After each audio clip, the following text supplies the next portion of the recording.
त्या मेघमाळाप्रमाणे देव त्यांना दर्शन द्यायला तयार आहे. नंतरचे दुसरे लोक, मंडळीचा दुसरा गट,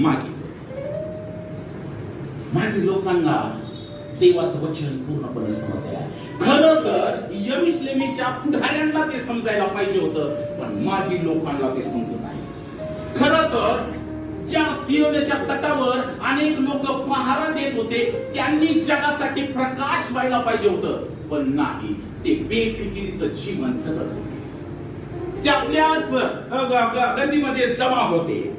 त्यांना आपल्या स्वतःच्या घराची व्यवस्था पाहायची होती.